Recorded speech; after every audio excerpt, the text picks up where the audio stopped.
Hello అందరికీ. చాదస్తం మొగుడు చెప్తే వినడు, గిల్లితే ఏడుస్తాడు అన్నట్టుగా చాదస్తం ఎక్కువైపోయి అన్నం పొంగొద్దు, కూర మాడొద్దు, పాలు పొంగొద్దు, టీ మరగొద్దు, దోశ రౌండ్గా రావాలి, చట్నీ పలచగా రావద్దు అని 100 కారణాలు ఉంటాయి. ఏది మిగిలిపోవద్దు, ఏది వేస్ట్ అవ్వద్దని. సరే ఇన్ని చెప్పేవాళ్ళు సరే మనం ఏదో పనిలో ఉండి కూర కలుపుకోండి అంటే నాకు రాదంటారు. మనం ఎప్పుడన్నా ఊరెళ్తే స్విగ్గీ అని, జొమాటో అని 100 ఉంటాయి. సరే అవి తిన్న పళ్ళెమన్నా కడుగుతారంటే సింక్లో మగ్గిపోతాయి. ఊరెళ్ళొచ్చాక ఎందుకు వెళ్ళాంరా బాబు అని కడగడానికి ఒక పూట ఎలా పట్టుద్ది. ఇన్ని చెప్పేవాళ్ళు చేసుకుంటారంటే చేసుకోరు.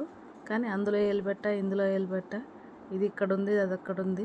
సరే నాకెందుకు అదే చేసుకుంటుంది అన్న ఉండదు.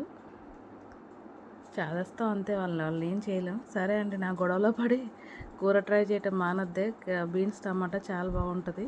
ఓకే అండి, వీడియో నచ్చినట్టయితే లైక్ చేయండి.